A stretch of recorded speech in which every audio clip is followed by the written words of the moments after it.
Setting is where the story happened, the time and the place. Beautiful. Now, the knowledge that we gained in the previous lesson is applicable to other types of fiction writing.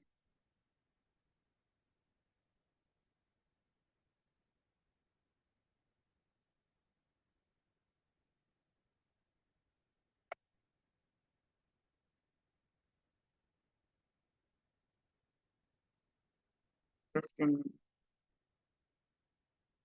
Okay.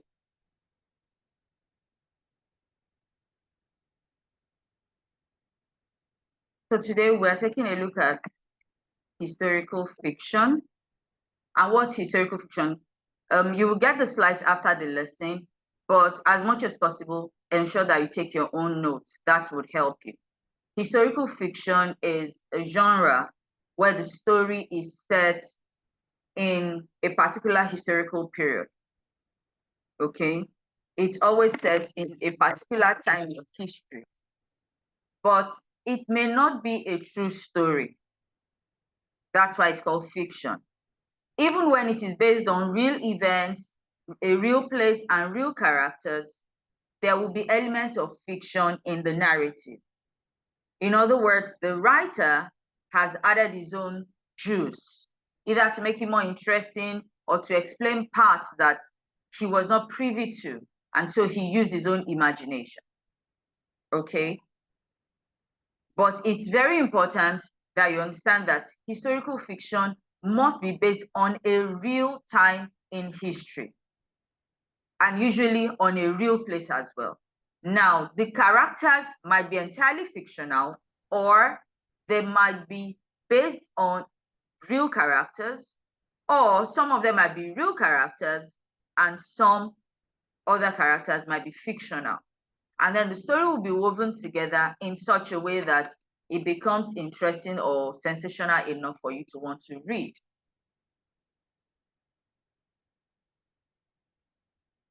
So I've explained this point. So why is it important? Why do we bother with historical fiction? Historical fiction helps us to understand what happened in the past. It gives us an understanding of things that are taking place, and it's also ideal. I hope we can still see my slides, please. Please respond with a reaction if you can still see the slides. That reaction or a comment. Oh, wow, just a minute.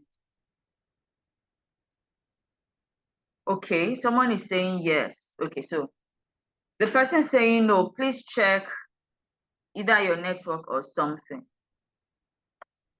Someone says some part of it is in.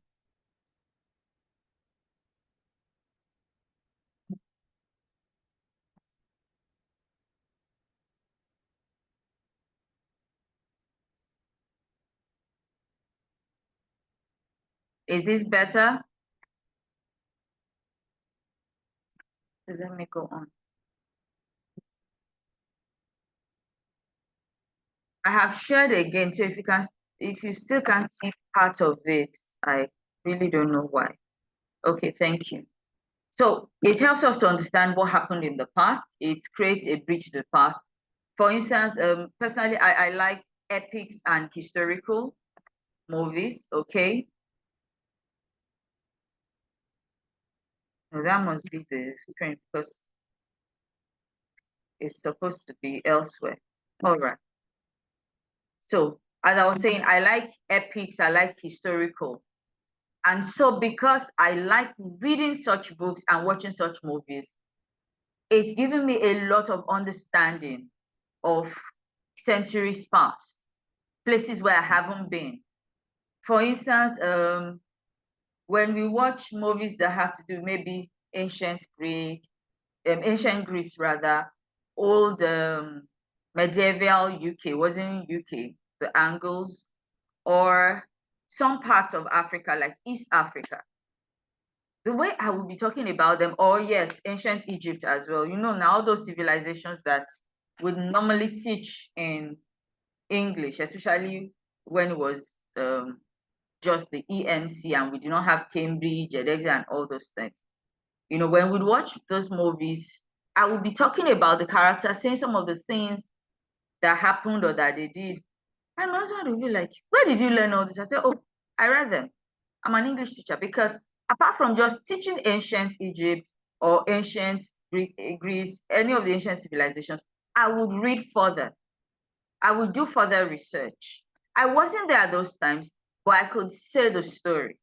I remember reading the history of Rhodesia, the Matabeles and the Indebeles, and the wars that they fought, and how Cecil B. Rhodes was taking advantage of his position and all that. And so when there's this Who Wants to Be a Millionaire, the UK version, there was a question about that, about who the governor was and all that when they became, I think, independent also, yes. And I didn't have to think twice. I just said Cecil B. Rhodes. Why? Because I'd read historical fiction. Now, a lot of the things in that story were not correct or were not true. They were just figments of somebody's imagination, weaved into a time in history, a place in history, and real characters in that period. Okay? So historical fiction bridges that gap, helps us to understand what happened before. It brings history to life, and then it educates while entertaining. Because I mean, I was reading the novel just to entertain myself, but at the same time, I was being educated. Now, let's talk about the structural features of historical fiction. The setting, it's a real place in history. It's, how many of us have watched October 1st? If you have watched October 1st, please drop an emoji in the chat box or say yes or no. October 1st is a Nigerian movie. Awesome. October 1st is a historical as well, the historical movie. And it was, you notice that they showed a classroom where the teacher was teaching them the old, now our new Nigerian national anthem, right? The dressing, the places that were shown, they were real places at that time. So in writing a historical text or essay, you have to do your research. You have to make sure that you describe the setting as it was then, not as you would imagine it. You have to give us a real setting, okay, in history. Then your plot, that's your story, the actions and everything that took place in your story, must be mixed with real historical events. October 1st was weaved around the independence celebration. The characters, there were real characters in that movie. I think there was a place where Funmilayo Ransome-Kuti came to see the governor then, you know, and showed how the governor fared, even though when she was there, he tried to man up and all that. But once she left, she was like, you know, so there will be that mix of real characters with historical characters, and the conflict will reflect the issues of that time. There was one I read in about the Great Depression, right? It was weaved around real characters. I read about the American president at that time. I read his speeches from that time in that story, even though it was a work of fiction. Do you understand? So these are features, these are structural features in your story. You will still have your beginning, build up, conflict resolution, and end. And that's why we're saying that the conflict must reflect the societal issues of that time. Okay? However, for older writers, they can start their story from the middle. Okay? They can start from the middle and then use a flashback to let us know what had happened before that scene. Then take us back to the present, walk us back to the present.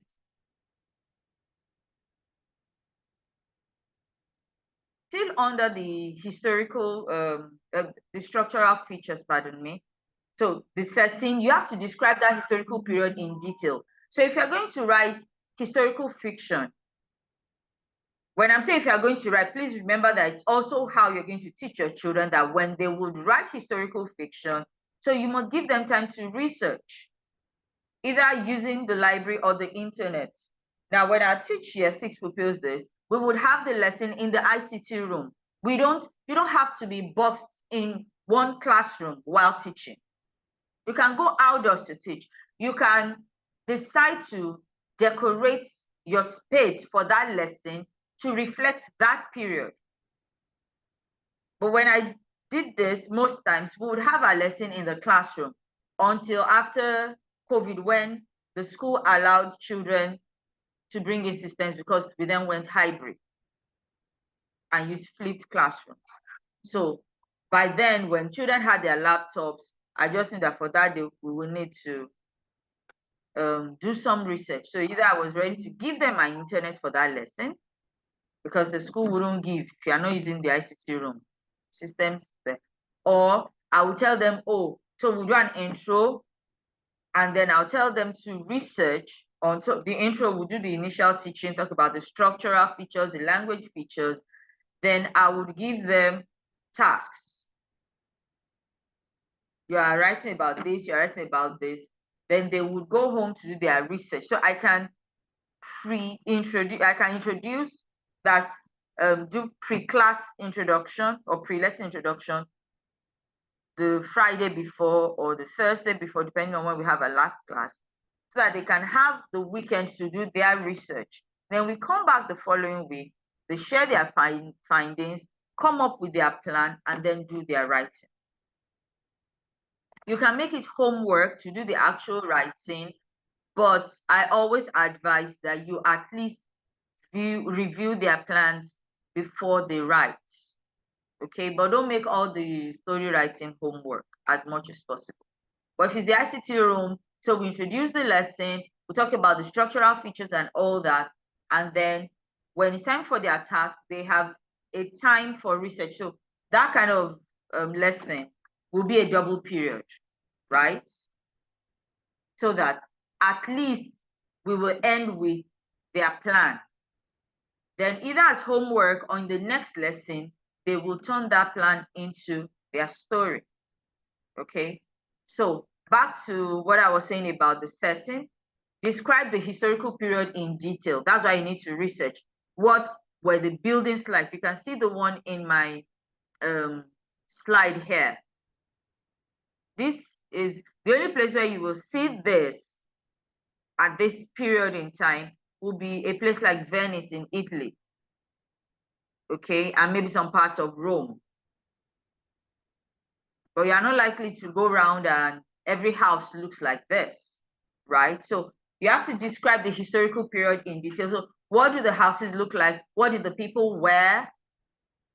Was there school at that time? So you cannot be writing historical text and you are telling us that they were dancing to maybe one of these popular Nigerian songs now, or they were doing one challenge.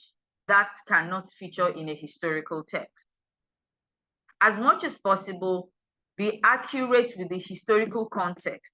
It gives credibility to your story and makes it realistic. And then also include sensory details that make it vivid, that create a picture in the minds of your readers. Your plot should integrate historical events.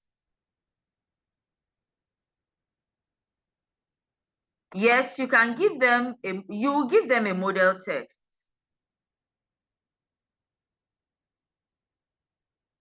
Okay, links to their research. You give them a model text, but for them to write their own, unless you want them to simply write in the same setting as that model.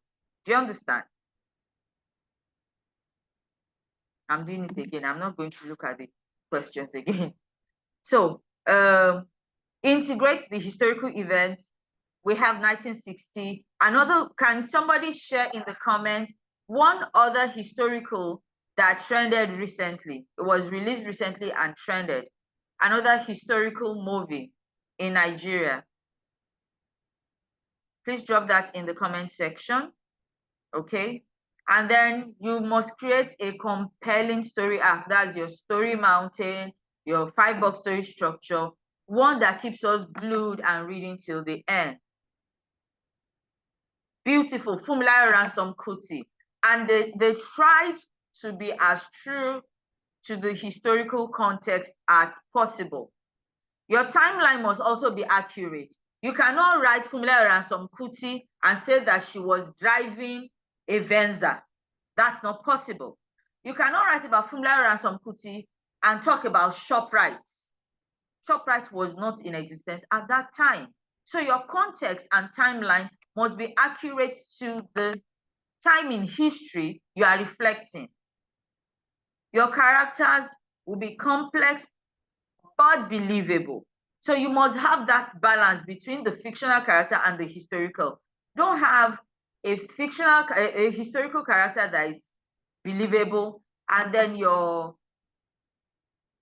fictional character is just something that we do not understand. There must be that balance. And then your conflicts too must reflect that period.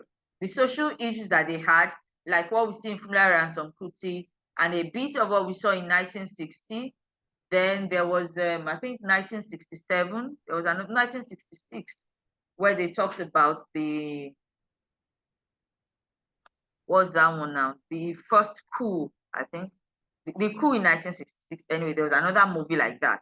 So there were talks about the coup in the news and all that, so that the conflicts actually make us feel like we are in that time in history. Now let's look at the language features. Authentic dialogue. The way they speak. For instance, if you're writing a period like Old English period or Shakespearean period, you cannot be using words like steez in that dialogue or in that text, because steez did not exist at that time, right? You have to use words that from that time, like speakest, wentest, and all those kind of English, for example.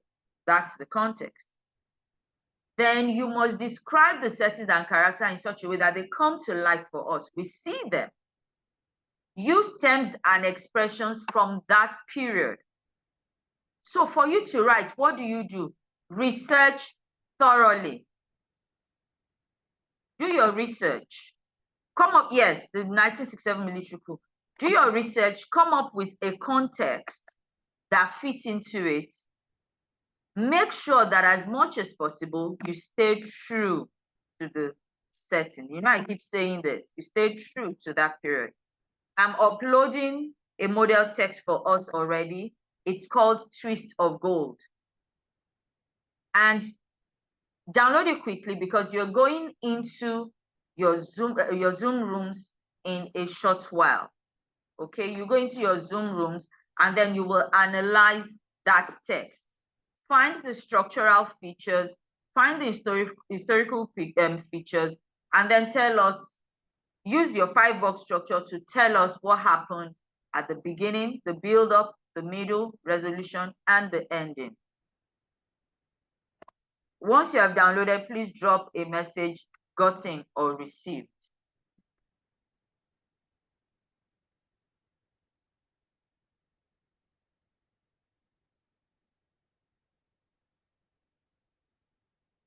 Okay, so I wanted our rooms to be exactly the rooms we have on WhatsApp, but unfortunately we are all not here, so some rooms might be too small.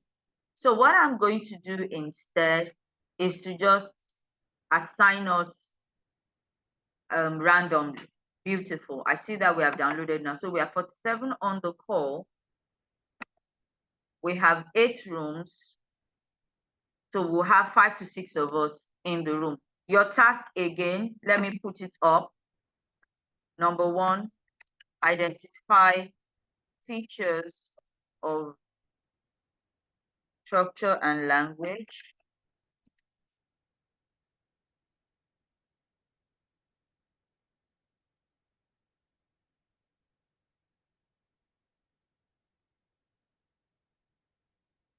Two, use your 5-box story structure. So please copy the questions now.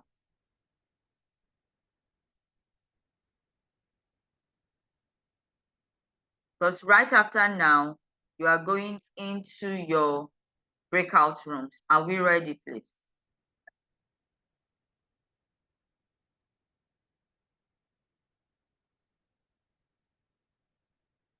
You have just 5 minutes to do this. Please join your breakout rooms. Thank you, Ifechi. Thank you, Mrs. Oriyomi. Just click on join. It will ask you to join your room. So click on join to move into your rooms. Thank you, Victor Silverline. Daniel, Lolumi, Josephine, and Wemimo, please join. Silverline is alone in that room. Thank you for joining, Josephine. Room 6, awesome. Janet and Moto G Fast, please join your room. Ufoma Obobolo, join your room. You shouldn't be here with me. Ijeoma Enujuba, Ijeoma, you chatted me up this morning. Please join. Sandy, please join. Odu Pat, please join your room. Olashile, well done. I see you in your room. Nelson and Vivian Ifeoma, join your room right here.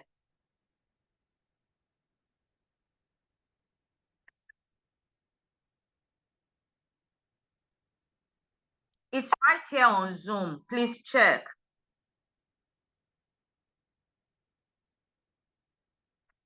Okay.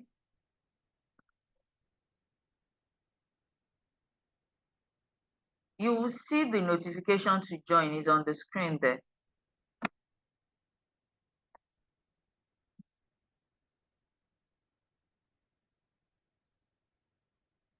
Nelson, are you here? Or is it that, Sandy, it's right on your screen. Look for it and then click join. Janet, please join your room. Josephine, join your room. You should not be here with me.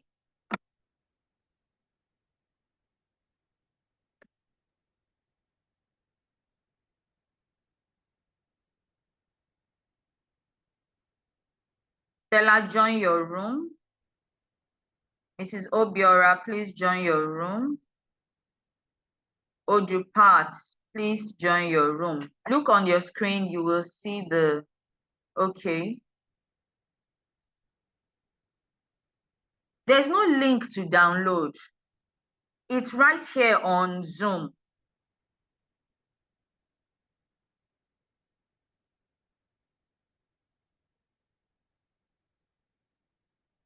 Hello, good morning. Please, Good can you morning. kindly add me to my group?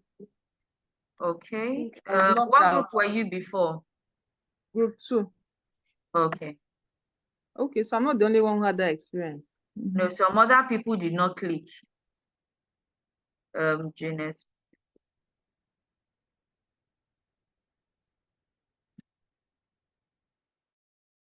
Hi. So you help? Hello, good morning, ma. I mistakenly come here. I'm supposed to go to room 9. Or I don't know, maybe this is where I'm supposed to be, ma. You are in the room, you should be. All right, thank you. Okay. Yes. So you have your text. You are to review that text. Please, you need to unmute your mics so that you can talk. The essence of this is collaboration. So please, everyone in this room, you need to unmute your mics and discuss. You are identifying those things together. You are answering those questions together. Do you have any other question? Not at all. All right, thank you. You're welcome.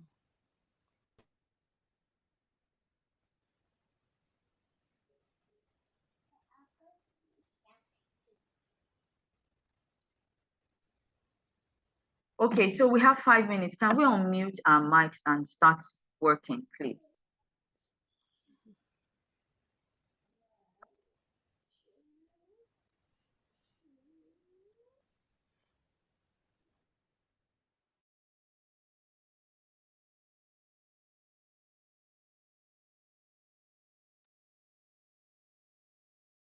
Okay, so I know some people just joined, but I'm seeing that a few people. Okay, so I'll just assign you people.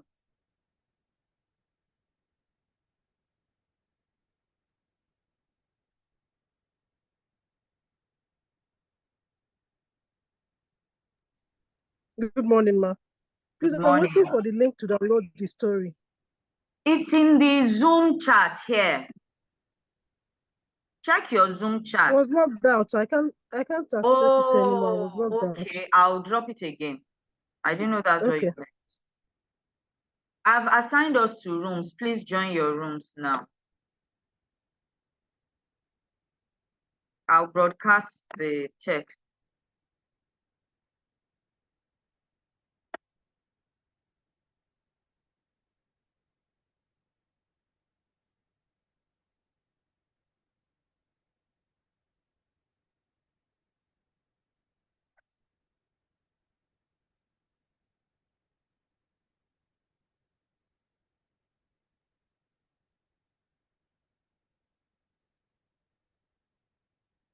Please unmute your mics and talk to each other. Please, some rooms are not doing that. That text I dropped in the chat is what we are analyzing. First, you are looking out for the language and structural features. You itemize them. When we come back, one of you will tell us those features that you noticed, okay? The second thing you are doing is to use your 5-box story structure to analyze the text, and you are to do that as a team. So please unmute your mics and engage with each other. You don't have to put on your video, just your mics, and engage with each other. It's not just about, oh, talk to each other. It is part of the learning. It's part of what you are supposed to do with your learners in class. It's not enough to just project and say, these are the structures of this. They must also identify it. When they have external exams and they are given a text and the question says, what genre is this? It is the knowledge of language and structural features that will help them to answer that question. Do we understand, please?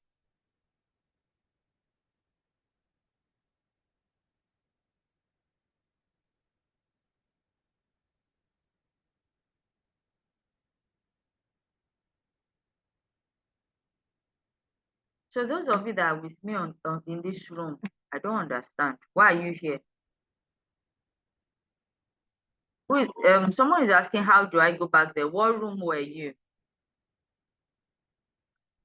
Please tell me your room so I can send you there.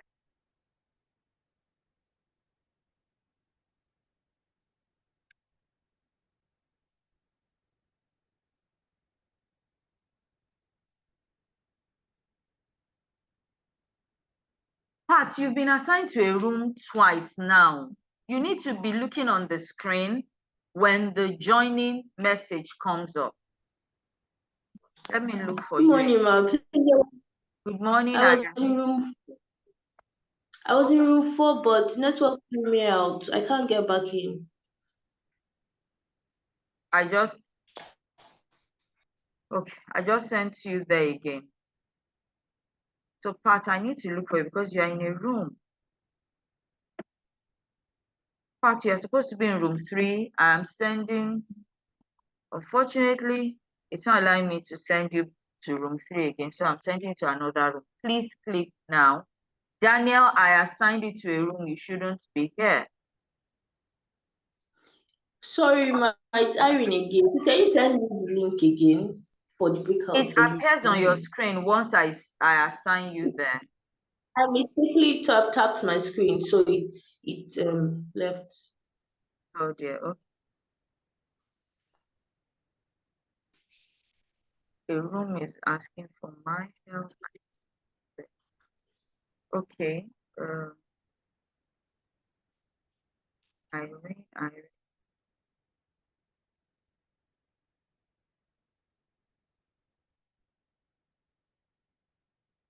Lolumi, please click on the link to join your group.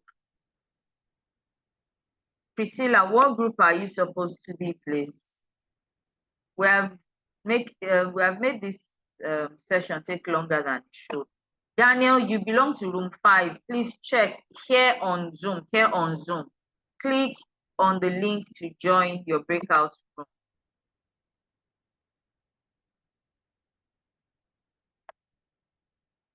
Hi, you need any help?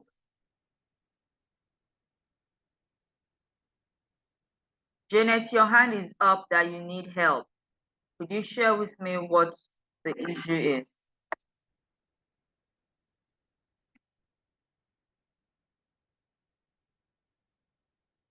Janet?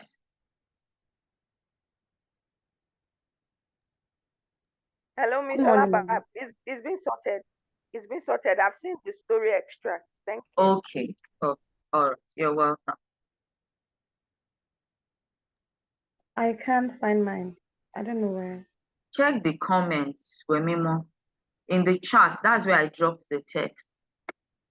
Yes, I downloaded chat. already, but I can't locate from my device. Oh, wow. Okay, let me send it to the main groups on WhatsApp as well. Okay, thank you. At this point, I'm afraid to share more text today. See how that goes.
Daniel, are you in this training today at all? You have been here instead of joining your breakout room for a while now. You are not supposed to be here. You're supposed to be in your breakout room.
Conflict is disagreement between two or more characters.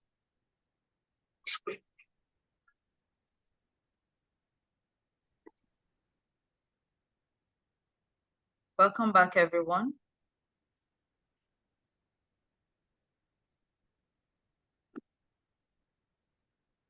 All right, so who's representing each of the groups? Representative for group 1, please unmute your mic and share with us quickly one language feature, one structural feature that you identified, and tell us the beginning of the text.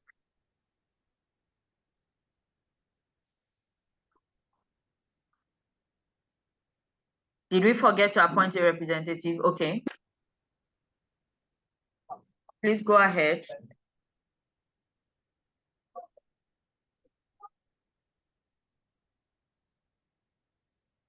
Group 2, Group 3, Group 4, Group 5, Group 6, 7, and 8. Who is ready? One language feature that you identified as a group, one structural feature that you identified as a group, and either the beginning, build up, middle slash conflict, the resolution, or the ending, so that we can move on to the next lesson, please. Good morning, ma'am. This is Morning. Evelyn. Good morning, Evelyn. Yes, I don't know whether it is group or the room. The room. I Room can't as remember. in I the didn't look rooms at you the had this morning. That's what I'm Yes. talking about. I didn't look at the room number where we Oh, were. But, okay. but I It think I was can room just 5. It was room 5. 5. You were in room Okay. 5. Okay. Room 5. Okay, can I speak for room 5? Sure, you can go ahead. Please speak. Oh. Hello, sure you can, please. You can. I saw that you people were all engaging, and even Okay. this is So an for room evidence. 5, I'm busy. yes. Okay, so for room 5, for the features, the structural and language features, we identified the use of the figurative language, not in a month of Sundays, as reflective of those times. And then the clothing of the soldier, he wore a plumed helmet and a cloak, and he had a horse. And then the use of language, the use of modal verbs, shall, could, at the beginning of their sentences, and the use of the name dragoon to identify for the soldier, the British soldier. Yes. Then for the story box, our beginning, we identified an Irish boy and a British soldier meet on a riverbank. That was our beginning. Then for our build-up, we... Stop there. Okay. Let another group talk about build-up. Okay. Thank you. Sorry. Another room. Thank you. You're welcome. Another room, please. At this point, I may not be able to take all the rooms because of our time. So I'll just take 2 more rooms and we'll move on. So who else wants to speak and tell us what was identified? Daniel, are you speaking for your room?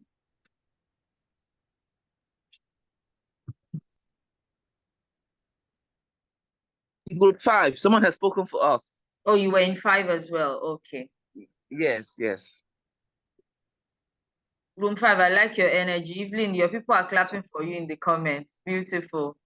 All right, so other groups. Janet, Nkiru, Ife, Peace, Josephine, Silverline, Mrs. Feyikemi, Merit, Ngozi, are we here? You know, this is assessment for learning, right?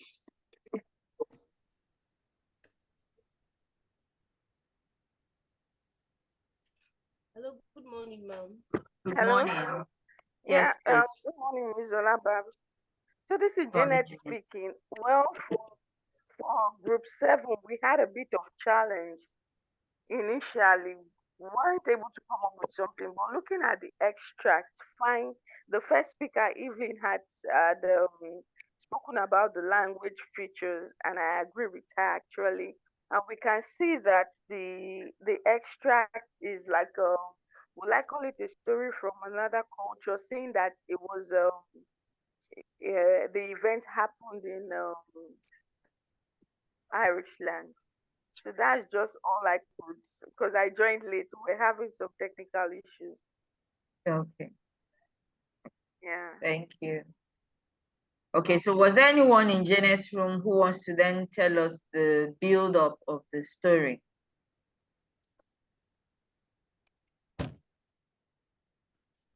I'm from group 3. Okay, go ahead, Onyechi. So from the story, the beginning is about a little boy. I think it was during the hunger period in Irish when Can you speak louder? It was the setting was in a river bank. It was a river There bank. was a little boy, like a riverside of the river. There was a little boy who is hungry, and he was trying to fish around the river. Then there was this soldier, a dragoon. His name is Dragoon. He was there. He saw the little boy. The boy looked pale, and I think from the hunger, he looked pale and wretched, like he's not looking good. Then, but the boy, mom already warned him not to take something from, not to speak to, I don't know, maybe strangers, because we have little time to digest the story. So from the little I got, then I think after then the dragoon and the boy had conversations, and then at the end he gave him asked him to take some biscuits, and then the little boy agreed. Then he asked him his name, and at the end the later became friends, and he asked him to come again later. I think that's the little I could grab from the build-up of the story. Beautiful, beautiful. So you gave us a summary of the text. All right, because of our time, let's move on now.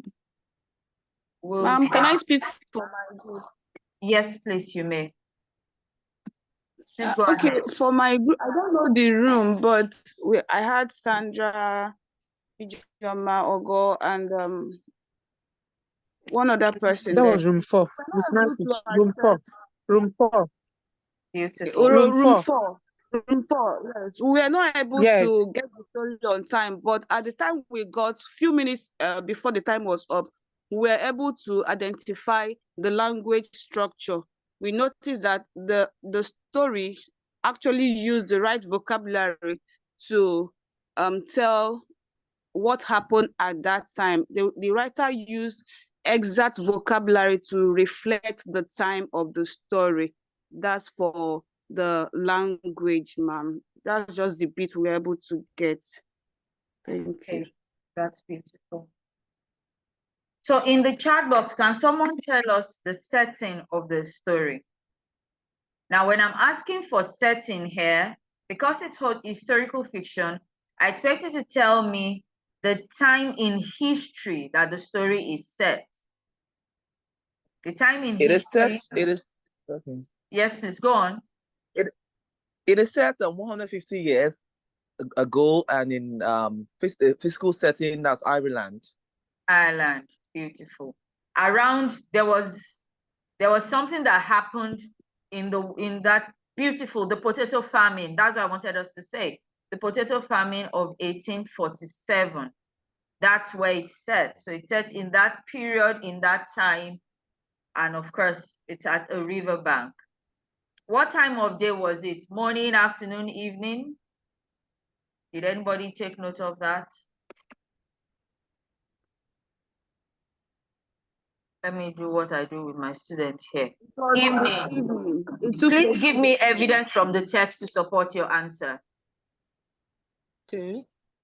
Like that is a mandatory thing that my students must say. Okay, it says, the boy and the dragoon sat in the warm drizzle on either side of the river. It was a close till evening and the flies were down. Beautiful. So what the part you should have started from is, it was a close till evening and the flies were down. That's the part you need. It's important. Thank you, Mary. It was a close till evening, but add and the flies were down, because flies actually at the riverbank will be on the surface of the water, will come down in the evening. So it was a closed till evening and the flags were down. This is important, especially for those of us that run international curricula. Our children must be able to think beyond just giving answers. They must be able to support their answers with evidence from the text. Like, it's something that I say in every class to my learners, even my online learners. They know when they give me answers, excuse me, what's your evidence? Yesterday I gave them a creative writing task, and one of them asked, do we have to give evidence? I said, yes, you have to give evidence. But this time, because it's non-fiction, do your research first, create your plan, and then your facts and data will be the evidence. But don't worry, when we get to non-fiction, we'll talk more about that. Thank you very much. So let's move on now to traditional stories. And I promised myself that I will not share a text until we are done with the two that we are to do, because now we are racing against time.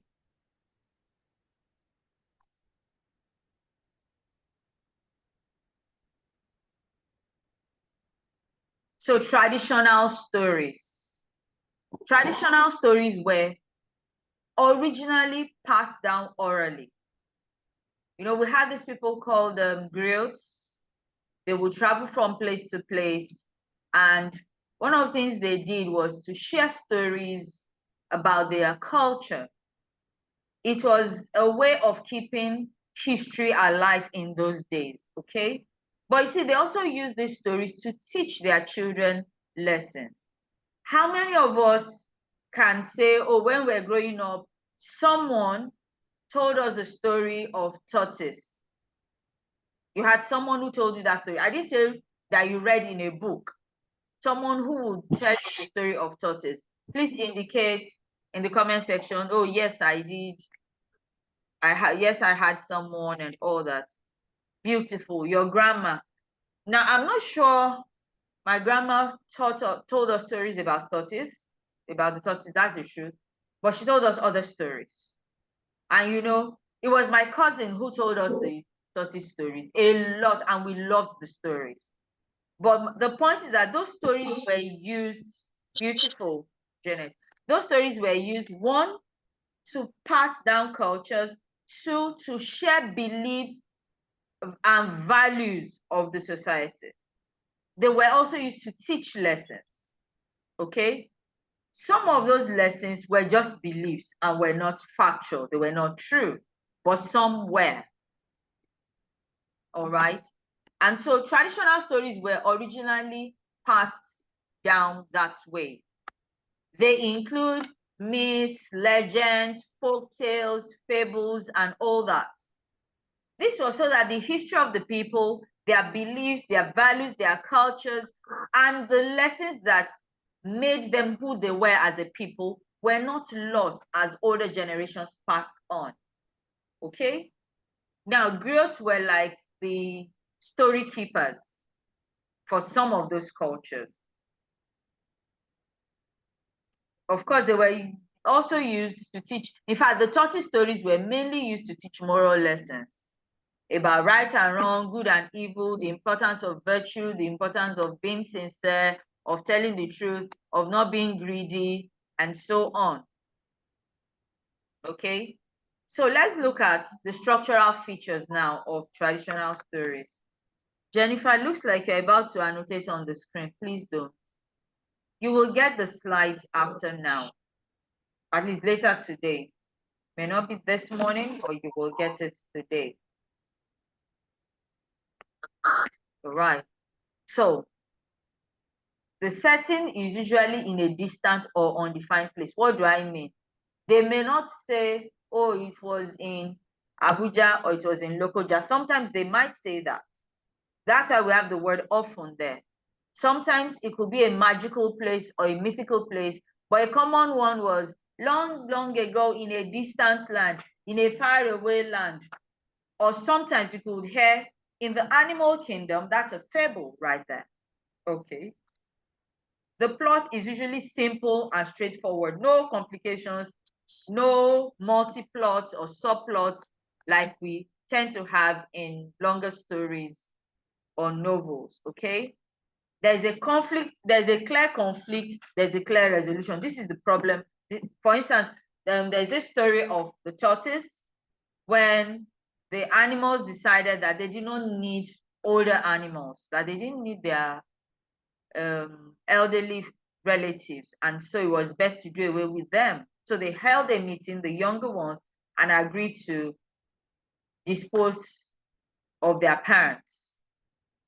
But the tortoise did not join them. Instead, he took his mom to a faraway place in the sky, and from time to time, he will journey down to the mom to spend time with her and give her food.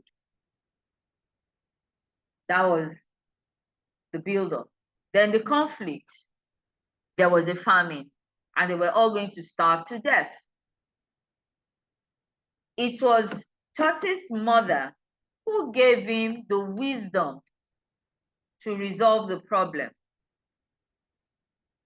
And so when it was resolved, the other animals wondered where Tortoise got the wisdom from, and he confessed that it was his mom, that he did not kill his mom like they did. Instead, he hid her, or he took her to a faraway place where she could be safe. So very straightforward, very easy, and all that. So in that story, there was a moral dilemma, right? Listen to your parents, don't listen to your parents. You need them, you don't need them. Kill them, don't kill them. Very simple. So usually straightforward conflict and resolution. There is either a quest or a moral dilemma in most cases. And then the characters are often archetypal. In other words, they usually fall into these categories. Either they are heroes, or they are villains, or they are gods, or they are mythical creatures, or they could be animals too. You know, the animal, one animal or the other would be the hero. Let's look at the language feature. Sorry, it's cut off a bit, but I'll run us through. The language is usually clear and straightforward. Anybody can pick it up and read. Okay? And then you have repetitive patterns. Repetitive patterns used for emphasis. You can have maybe there's a song that Tortoise sings every time he gets to where his mother was, and then when he sang the song, the mother will come down to him, and then that song will be repeated all through the story, but there'll be something in that song to teach a lesson that will be instructive. So when writing, what do you need to pay attention to?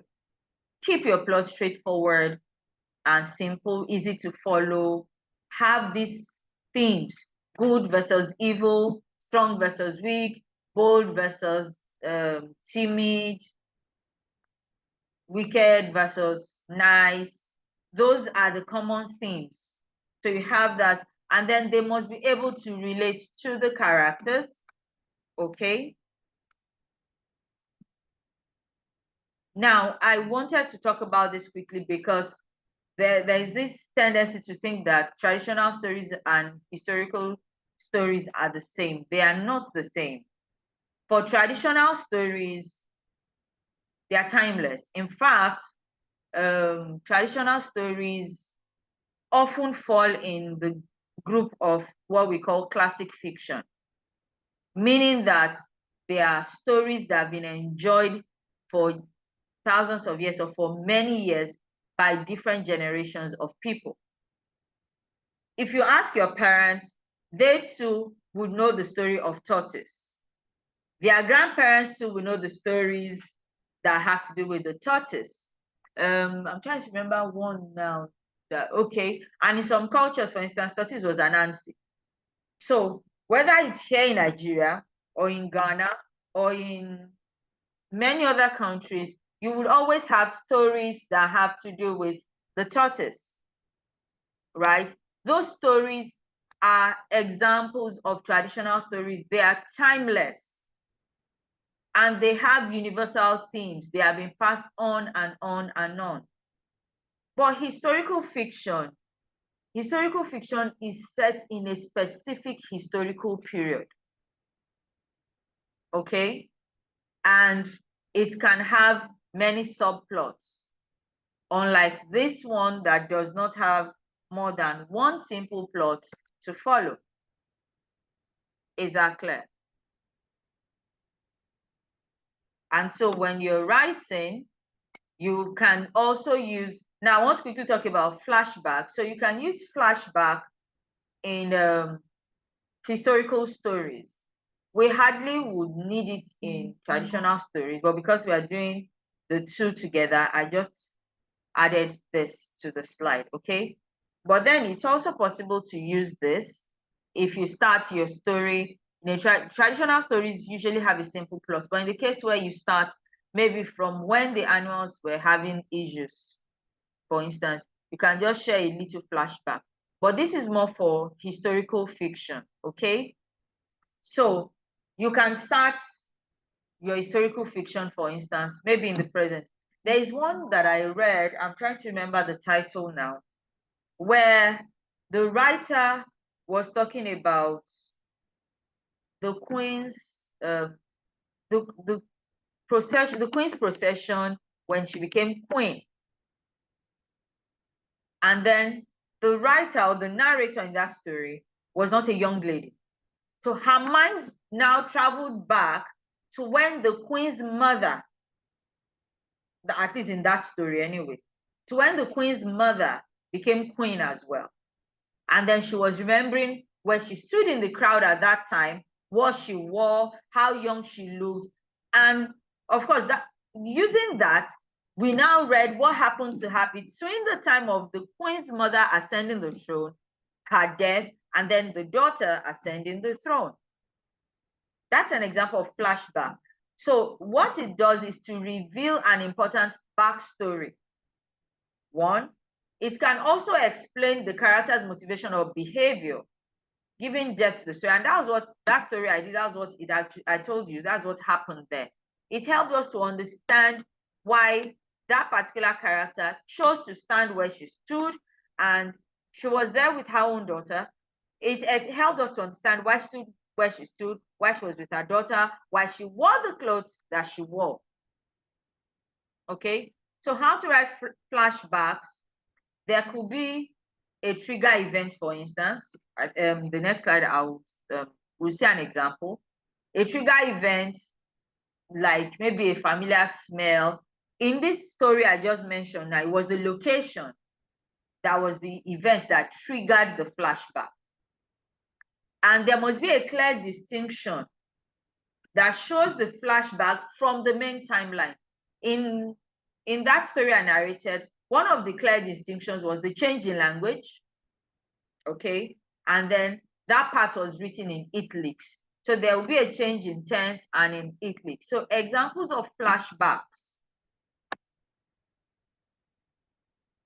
As she walked past the old house, memories of her childhood flooded back. And then you go on to talk about that childhood. Another one is, he remembered the day he first met her, a cold winter afternoon when, so let me quickly interject and say this. A flashback is entirely different from a time slip. A flashback is the person's mind going back in time to give us an understanding of what happened and then bring us back to the present.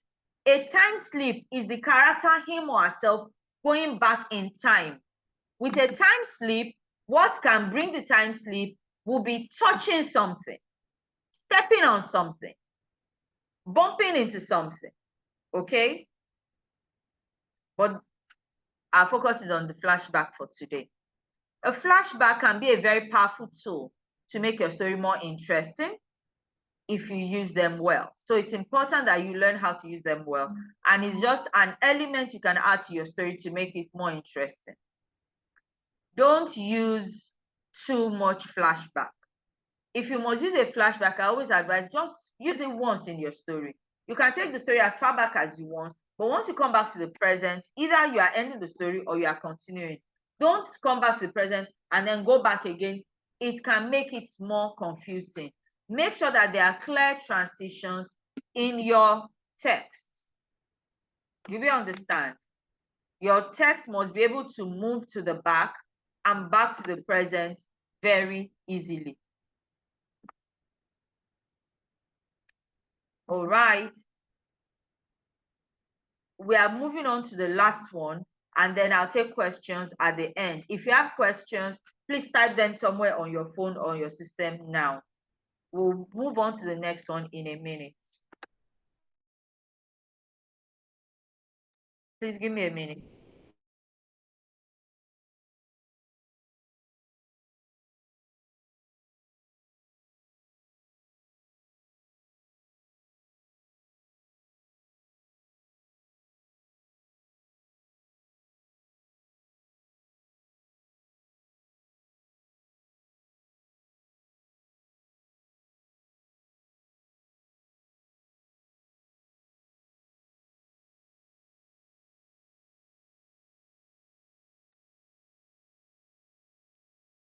Shema, I see your question. Time sleep is not for this lesson. I just mentioned it in passing. I'll come back to time sleep in another class. Or maybe I'll do a video just explaining flashback and time sleep. Already, I'm going to do a video explaining conflicts. That's the extra I wanted to add to today, but time is not on our side. And I want to keep the time so that you can, so you know that I respect your time. Okay, let's talk about science fiction or sci-fi. In the comment section, can somebody drop sci-fi, sci-fi? Do we know how to spell sci-fi? SCI-FI. Let me drop one. If you're still with me, you are still in class, drop sci-fi in the comment section. I need to know that you're alive and with me and not asleep, or not put me on as a radio and walk away. You're supposed to be learning. Beautiful, beautiful. Sci-fi. Okay, so science fiction is also called sci-fi. If you have watched any science fiction movie or read any science fiction text or book, please drop the title in the comment section. Any science fiction. Thank you. We are still dropping Transformers. Beautiful. Any other one? Astronauts. Harry Potter. Harry Potter is not exactly sci-fi. Not this witch stories though. But then it's fantasy. Ghost Doctor. I think I know it. Ghost Doctorship is a ghost story. So they are what we call ghost stories. Matrix, not Matrix, Raiders. I'm not sure I know that one. Star Trek, Star Wars. Thank you. Where I went to train yesterday, they did not know Star Wars. I felt like crying. I teased them endlessly. Okay, Men in Black, yes. Supercell, Time Machine, 24. Do you mean 24 hours? If it's 24 hours, 24 hours is not science fiction. Fantastic Four. Fantastic Four is sci-fi and adventure. 24 hours is just action movie. Let me see. Atlantis, yes, Dune. Okay, so the people that are my generation, Merlin is not science fiction. Merlin is historical fiction. Merlin is historical fiction. If you don't know the history of England very well, you will not appreciate Merlin. If you know the history very well, you appreciate Merlin, you'll be able to pick points of, okay, this person was there. They use historical, they use figures in the history of UK. Merlin is believed to have been a real person anyway. King Arthur, yes. All the characters, Lancelot, Gwen, the witch, and all that. It's just that in Merlin, they made Gwen look like a nice person at the beginning. She was a witch, a bad witch also. Anyway, so my generation, do we remember Joe 90? Evelyn, did you watch Joe 90? Joe 90 was science fiction for us. Joe 90 was a good one. I'm trying to remember one other one. Beautiful. So that's science fiction right there. All right. So I'm happy that we have watched science fiction, and so we are ready. We are good to go. Back to the Future. Beautiful. So when I'm talking, you understand what I'm saying, right? I'm not going to be talking to myself. Thank you. Thank you. Thank you. Let me take a picture. We'll take a picture again. So science fiction is based on the future or on a different present. That's the simple explanation I give my learners. This one is adult explanation I put here for you. Okay? Science fiction is a genre that explores the possibilities of the future. It often features advanced technology, space travel, and other imaginative concepts. There will hardly be any science fiction. In fact, it can't be science fiction if there is no technological advancement or space travel in it. And it often comes with a lot of fantastical thinking. That's what we call fantasy. Because the author has to sit down and create either an entirely different world in the future. So it must be an advancement of where we are, one, or two, he or she must create a different present. A good example of that is the new Disney animation called Iwaju. How many of us know Iwaju? If you know Iwaju, drop in the comment section. Iwaju, Iwaju, Iwaju. Iwaju is an animation by Disney that is based on Lagos, but it's a different Lagos. Thank you. Thank you. It's a different Lagos. So in Iwaju, these tricycles that we have, our Keke Marwa, can fly in Iwaju. But the child has a pet that is that was a technological pet that was created by her dad, that was gifted to her by her dad, right? So yes, it is, this particular one is based on the present, but it is based on a different present. In other words, the part of it, yes, Mikolo, that's the pet. The part of it that is based on the present will be modified in a way that we see the technological advancements and other imaginative concepts. It is based, so we see things that we know, but we also see new concepts, fantasy coming into play, and that is science fiction. I've explained all this. That's the truth. So the characters, before I talk about the structural features and language features, the characters often meet with an alien or a genetically modified human who has superpowers.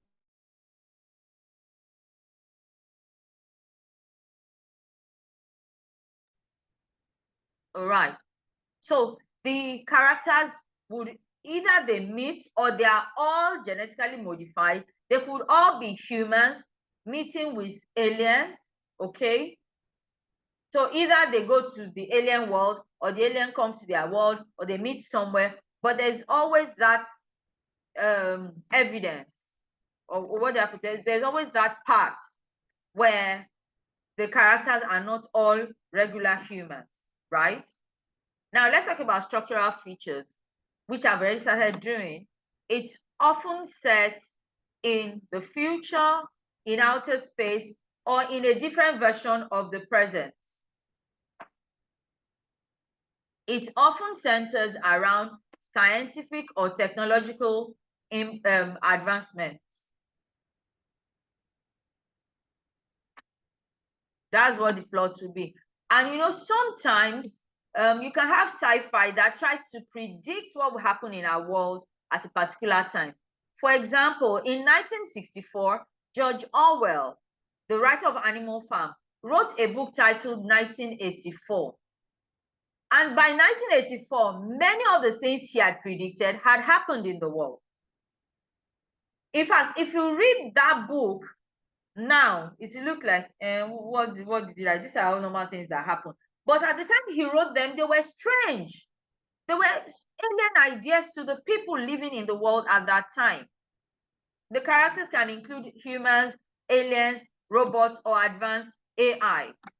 The truth is, this AI we are talking about and we've been saying again and again, before we started talking about it, AI had been in existence in movies for years. In fact, James Bond used AI. You remember when he had all these fancy watches, he pressed something, will come out and talk to him. That was AI they were using. The vehicles he drove were powered by AI. Okay? Now, talking about the sim, it can talk about consequences of scientific advancement, like, oh, the way we are going now, like this AI now, someone can write a story and say, the way we are going now, you will get to a time where this and this will happen, no? Because, so that can show the potential benefits and drawbacks of scientific progress, one. Two, the theme can focus on human evolution and how humans might adapt to future environments and technologies. There is one sci-fi story I read and I was sharing with a friend where the leaders of the world at that time, like, sorry, a little like what some people try to do with COVID, you know, trying to modify the world on their own. So the leaders in the world in that story felt that, oh, we should all be equal and all that. So let's make everything the same, everybody the same. So they lived in a world that practiced sameness. So it was a community, but a very large one. And so the members of that community did not know that there was a world outside their world. In that place, the air was controlled. So it was never, the sun was never too hot, neither did it get too cold. The air, everything was controlled. All the children went to the same school and they were all the same age. So the child that was born January 1st, 2003, and the child that was born December 31st, 2003 were all recorded as 1 year olds. You can imagine. And on 1st of January 2024, they would all become 2-year-olds. That was the world they operated. They all wore the same kind of clothes, plain color. I can't remember what color, I think cream or so. So there were no colors like we knew it, like we know it now. They didn't have that. Everything was controlled. They had cameras everywhere, so they could see. So there was no need for, oh, kidnappers can take my children. No, the children will go to school by themselves, close from school, except for the babies that will have to be taken. Close from school, they had the same activities every day. Go out and then go to the park or something, go and play by themselves. They knew what, everything was regulated. Life was by timetable. The parents, they worked only where the government assigned them to work. So you cannot say, oh, I want to be a doctor. No, they will study them as they were growing up. Once they are, I think 13, once they become 13, they enter the workforce. But they will monitor them from when they were children. And then at there was a ceremony they held. At that ceremony, they will read out each child's name. So every child born in that year, once they get to 13, they had to go into the workforce. In that ceremony, they will tell them what jobs to do. And so the people adapted, interestingly. I won't tell you the end of the story. Let's continue. So it could examine how humans might adapt to, but you know, things like that. Something somewhere, somebody somewhere would suddenly discover that there was more to the world than what they had, or life can be colorful. Why didn't we know? You know, so let's go on. According to my watch, we have 5 minutes more. So we should be done around that time, and then we'll just take questions. Then it could address the nature of consciousness, that's human consciousness, and the possibility of artificial intelligence. That's what AI can do for us. The language features now. There must be technical jargon. There must be. I'm not talking of scientific terms that you already know. Yes, some of the terms that you already know would be there, but the writer must invent his or her own technical terms. They can invent that using existing terms, combining existing terms, or they simply invent new ones, and then in their what's it called now? I've forgotten. At the end of the book, then give you the definitions of each of those things. Okay, each of those words. There will be vivid descriptions of the technology and the settings, the futuristic technology and settings, to help you visualize and understand what it's about. Inventive language, I mentioned that they would come up with new terms and new concepts. Glossary, thank you. So the glossary will do that. And so I would be very nice. You will not take homework today. So that group work you did was actually our class work. You just get the slides and study again. And then I might now send us a model text for the sci-fi. I think I'll send us a model text for the sci-fi as well, along with the slides. So just study them. After Monday's class, we will have the task for the week. It's not every Saturday you will not get assignments. It's because I'm seeing that some people are still struggling. We are trying to mark, and we are seeing that in some groups, only 2 out of 6 have submitted. So it's grace for this weekend. Hello, ma. Yes, please. Hello, ma. Okay, I don't know. I'm finding it very difficult to submit my. Hold on. Questions at the end. Questions at the end. I thought you were going to ask me to repeat something now. I just mentioned that. When I'm done, I'll take questions, please. Okay, ma. Okay, ma. So when you need to write, or when you're writing science fiction, you need to do the following. Research, just like when you're writing historical fiction, research thoroughly, extensively, understand scientific principles, so you don't write something that puts you in a poor light as a writer, okay? Understand the scientific principles behind different things, understand current technological advancements. Then you sit down, visualize, and create a believable but improved version of that. And in creating that, you must be detailed and explain it in such a way that we believe in that one. That one I mentioned, I narrated earlier. If you read it, you will picture the world they were living in. It looked clean, it looked hygienic, it looked fair. Well, it was same. Everything was just sameness. There was everything that would make people unique or different was taken out. In fact, you know, like the common hair to have is black hair. If they had a baby that had a different color of hair, that child's already marked that, why is this one having this hair? Do you understand? It was that bad. And then you now develop complex characters that are relatable.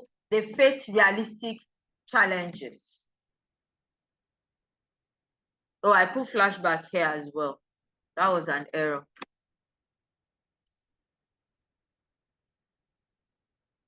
But you get it again, so it's good for you to have it again and again. So basically, that is our science fiction. Like I said, I will drop the text in our email and on the main groups. So the only task you have between now and Monday is just to discuss that science fiction text that I will drop for us. That's the only task we would have for the week, for the weekend, not for the week. Okay?